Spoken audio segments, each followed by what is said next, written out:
नमस्कार मित्रों। मैं राजन तिवारी आप सबके बीच में एक नए मसले पर बात करना चाहता हूँ। ये मसला है दरअसल वो बिहार से जुड़ा हुआ, और ये मसला है दरअसल जुड़ा हुआ मुख्यमंत्री नीतीश कुमार से। नीतीश कुमार क्या अपनी सत्ता लोलुपता को नहीं त्याग पा रहे हैं? क्योंकि जिस तरीके से उनका शरीर है उनका साथ नहीं दे रहा है। इससे इसके बाद देखने से तो यही लगता है कि वो सत्ता से चिपके रहना चाहते हैं।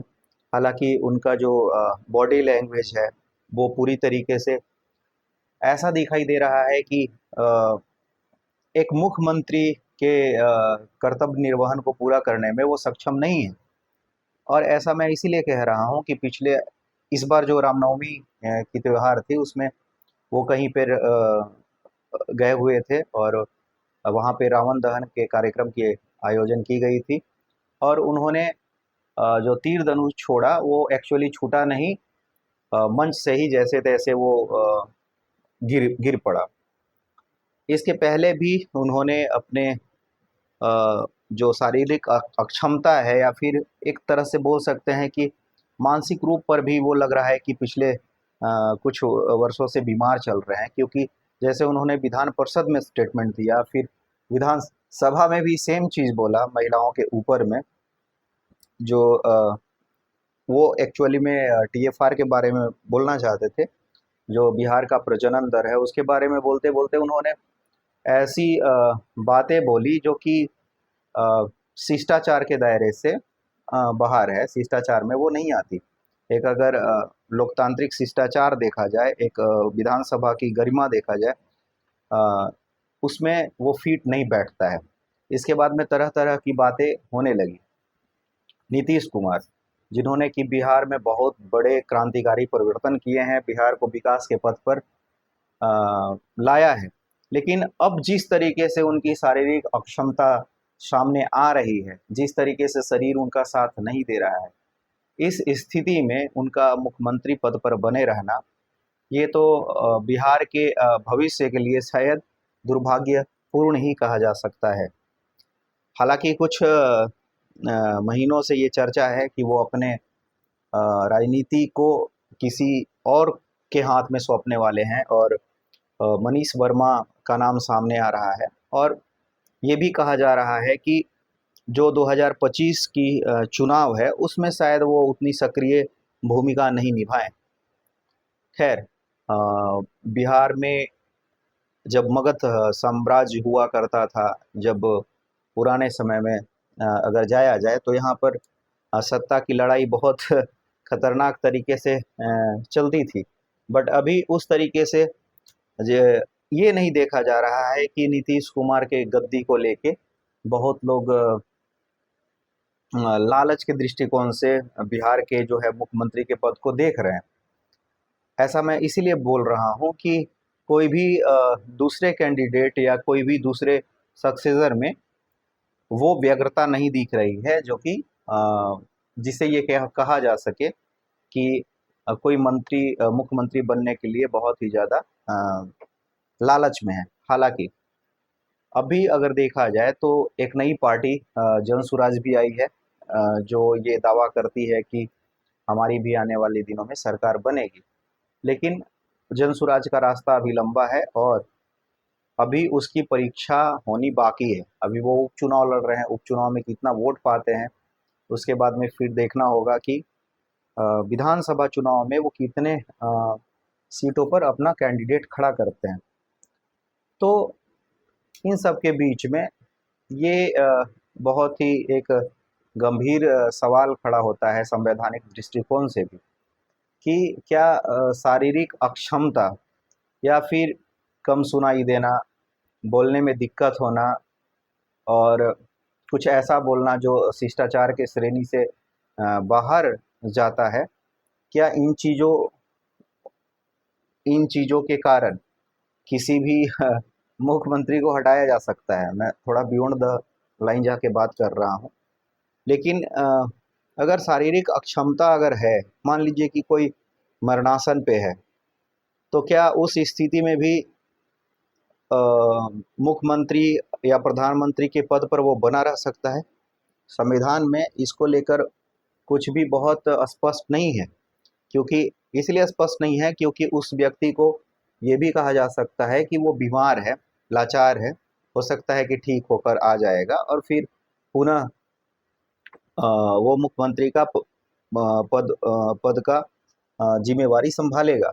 यदि हम इसी दृष्टिकोण से और भी एक दो केसेस का स्टडी करना चाहें तो अभी ओडिशा के जो मुख्यमंत्री थे नवीन पटनायक, उनका भी केस देखा जा सकता है। एक कार्यक्रम में नवीन पटनायक की हाथ थरथरा रही थी और पीछे से पांडियन जो है, पांडियन कौन है पहले उसके बारे में थोड़ा सा जान लीजिए। पांडियन ओडिशा के वो आईएएस ऑफिसर हैं जिन्होंने T4 या T5 योजना को वहाँ पे लॉन्च किया था। और बाद में पांडियन मूल रूप से तमिलनाडु के रहने वाले हैं, लेकिन बाद में नवीन पटनायक के वो बहुत सिपा सालार बन गए और पांडियन ने एक तरह से पूरे वहाँ के राजनीति को प्रभावित करना शुरू कर दिया कि किसको टिकट मिलेगा, किसको नहीं मिलेगा। तो उस कार्यक्रम में पांडियन ने माइक पकड़ा था, क्योंकि माइक जो पकड़े हुए थे वो कांप रहा था पूरी तरीके से नवीन पटनायक का हाथ। और ऐसा कहा भी गया कि शारीरिक अक्षमता है, वो अपने पद का जिम्मेवारी निभाने में, कर्तव्य निर्वहन को पूरा करने में वो सक्षम नहीं है। हालांकि संविधान में कुछ स्पष्ट प्रावधान नहीं है, मानसिक दिवालियापन लिखा हुआ है, तो मानसिक दिवालियापन के तो ये श्रेणी में आता नहीं। दिवालियापन लिखा हुआ है, दिवालियापन के भी श्रेणी में ये नहीं आता।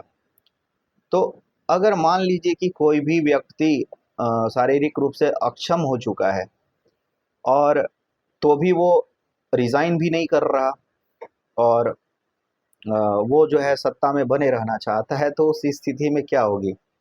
खैर, यदि हम एक और केस का स्टडी करना चाहे तो उत्तर प्रदेश में मुलायम सिंह यादव ने अपने बेटे अखिलेश यादव को मुख्यमंत्री बनाया था, लेकिन कई जगहों पर ऐसा देखा गया कि बाप बेटे में तकरार हुआ बहुत सारे मसलों को लेकर। तो इसमें ये कहा गया कि मुलायम सिंह यादव अपना जो सत्ता के प्रति जो रुझान है, जो झुकाव है, उसको नहीं त्याग पा रहे हैं। कई केसेस में ऐसा देखा गया कि उन्होंने कुछ बोला हो और उनकी बात नहीं मानी गई, उनके बात को दरकिनार कर दिया अखिलेश यादव ने। और सार्वजनिक रूप से पहले जो मुख्यमंत्री रहे मुलायम सिंह यादव, भारत के रक्षा मंत्री भी रहे, उन्होंने सार्वजनिक रूप से अपने बेटे को फटकार लगाया। इसी तरीके का केस और भी है, कई केसेज हैं जिसमें ये देखा जाता है कि बहुत कोई बुजुर्ग व्यक्ति भी है वो सत्ता से चिपके रहना चाहता है। यदि हम विदेशों की बात करें तो फिदेल कास्त्रो की कहानी है जो सत्ता से चिपके रहना चाहता था। इसके बाद में लीबिया के तनाशाह की कहानी है। इसके बाद में कई राजाओं की कहानी है जिन्होंने सत्ता छोड़ा नहीं और बाद में सैन्य तख्ता पलट हुआ और बाद में उनको सत्ता जो है छोड़ना पड़ा। इसी तरीके की कहानी को हम आसपास भी देख सकते हैं। जैसे अभी फ़िलहाल में खमेनेई की कहानी है ईरान से जुड़ी हुई। खमेनेई 1979 के आसपास से सत्ता पर बैठे हुए हैं और सबसे सर्वोच्च जो है लीडर के तौर पे ईरान के जाने जाते हैं। और उनकी भी सत्ता लोलुपता ये है कि इब्राहिम रईसी की मौत हो चुकी है हेलीकॉप्टर दुर्घटना में।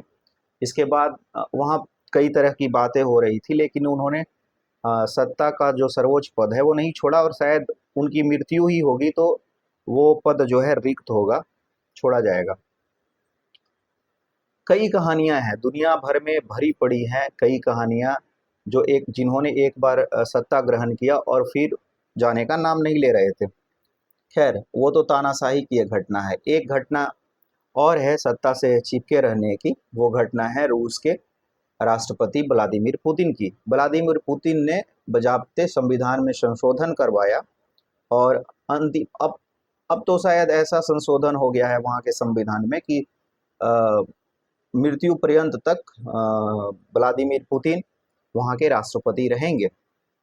भारत के दृष्टिकोण से क्या कोई ऐसा व्यक्ति आ जाएगा जो जनमत के आधार पे भी सत्ता में रहे, लेकिन शारीरिक रूप से अक्षम रहे? हालांकि ये सुनने में बहुत ही अजीब लगता है, ऐसा होना भी बहुत पॉसिबल नहीं लगता, लेकिन एक सिचुएशन है।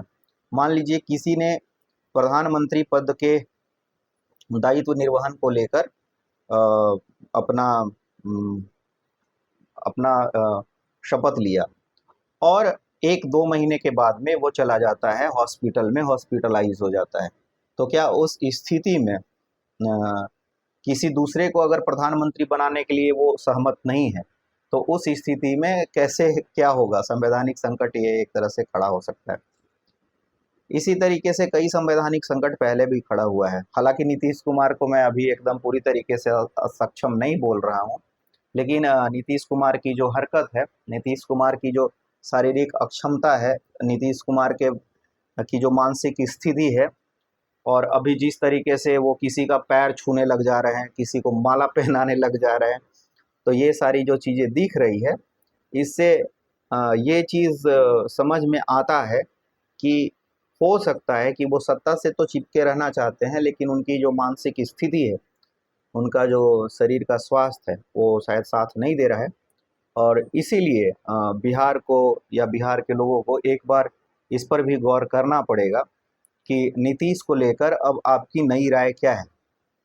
नई राय में वो राय हो सकता है कि क्या फिर से वो 2025 में चुनाव लड़ने आएंगे, तो क्या आप उनको समर्थन देंगे, या उनके जो शारीरिक स्वास्थ्य है उस पर एक बार आप सोचेंगे और उनके पार्टी को या उनको समर्थन देने के पहले आप एक बार पुनः विचार करेंगे। बहुत बहुत धन्यवाद।